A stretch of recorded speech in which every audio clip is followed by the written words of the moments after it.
Good afternoon, everyone. I hope everyone is doing well. It's been a long physical, emotional day. Lily is gone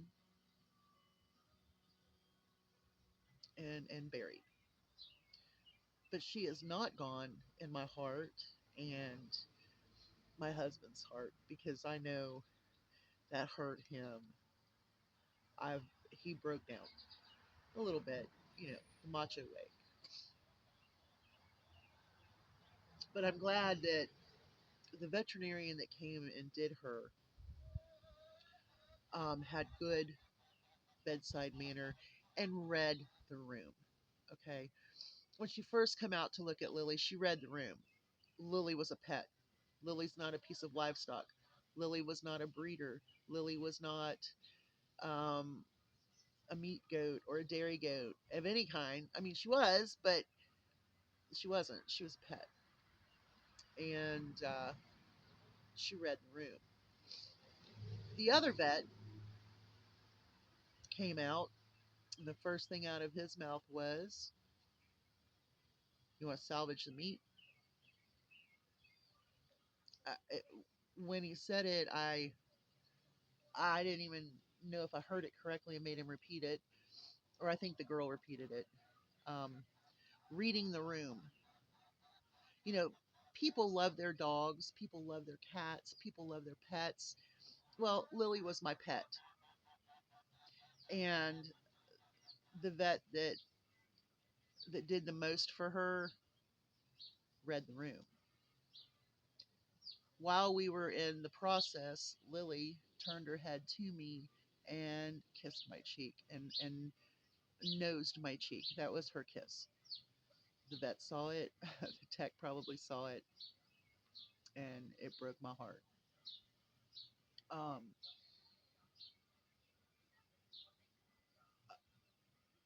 Reading the room, having a doctor that listens, a doctor that is patient and not going to say something like, "You want to salvage the meat," is important to me. And I owe that vet a lot. And I did thank her for giving me the opportunity to work with Lily for a while. She sent me the medication, the anti inflammatory pain med, and gave me that opportunity. And when I decided that I couldn't watch her face plant anymore, or know that that other knee was going to be giving out because if she had arthritis, it was going to happen. But she gave me that cushion. Do what you can, let me know. So when I made the call for them to do it, I was thankful that she came back and not another vet that I didn't know. But I think people have forgotten to read the room. And sometimes people are so entrenched in what their job is. This other vet, you know, he's he says it like it is, which is good. We want to know what it is, but you still have to have the courtesy of reading the room.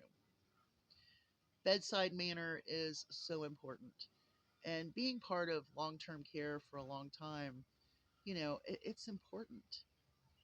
I know as the social service director, when I had to sit down um, with doctors and talk to them, sometimes they would forget that that patient was care planned for personal care, not for whatever he wanted to do. And I had to get into it with a few doctors a couple of times to let them know that, you know, this person is care planned for this, and no, we will go by the care plan. And I had to make sure.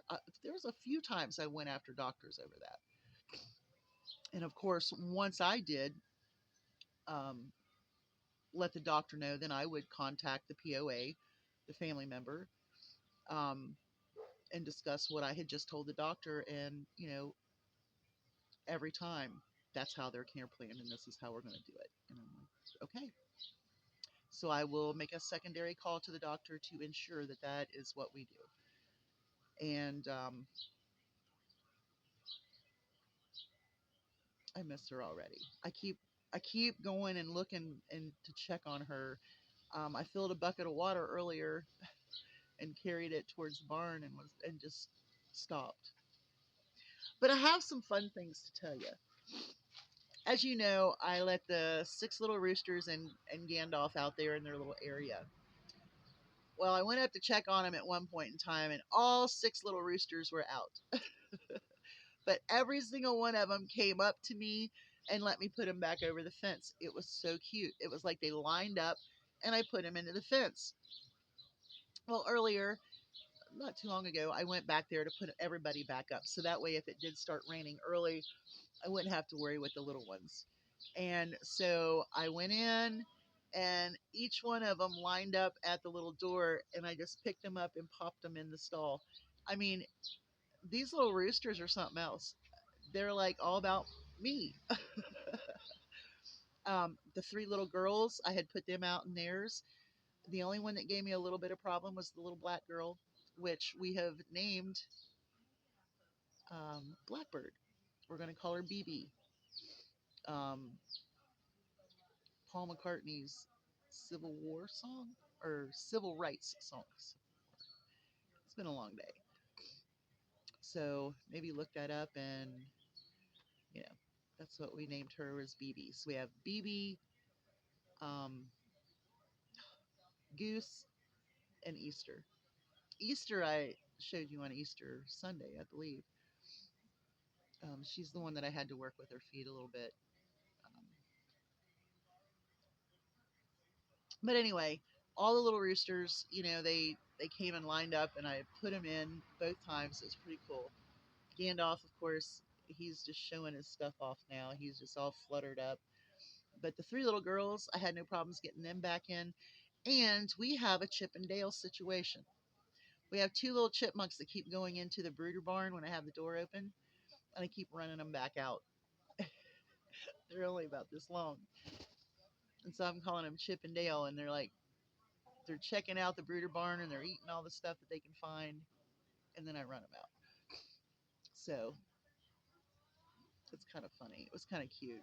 It's kind of a monotony of the emotional cloud that's on top of me right now. But it is what it is. Look, he's standing right here. See him? He's not far from me at all. And one of the little roosters in the six, I went and was standing next to the fence, and he flew up on my arm like he does all the time. It's the same little one that if you watched the little chicks that I first hatched this season, um, the one that rode my hand all the way down the paper towel, he gets up on my arm and he just sits there. He's like, "This is my mom." So he's not the little rooster of choice that I would pick out of that sixth group, but he's cute and funny. Um, there is one of the little roosters that has the black feathers on his feet, and I really think he's going to be a sharp looking bird. Only one of them has the comb, and that would be a half barred rock. It has to be Dottie's boy. He's a little turd. He's the smallest one, and he's already crowing. And he attacks me. He used to attack me. So everything is going. I hope everyone else is doing well today. I did not go to the grocery store today. I just couldn't. I shoveled for a while, and I'm pretty much spent. I'm hurting. I'd been working on a 5-day migraine, and it had stopped this morning. Um, but I'm pretty physically spent now. But just remember, um, bedside manner, reading the room is very important, even with a veterinarian. Um, so y'all have a great evening. I just wanted to say this before I forgot because I think it is so important. And I was so impressed by this vet. And even though she's charging me, I'm the customer, I'm the client, and she read the room. The other vet did not. So you all have a great day, evening.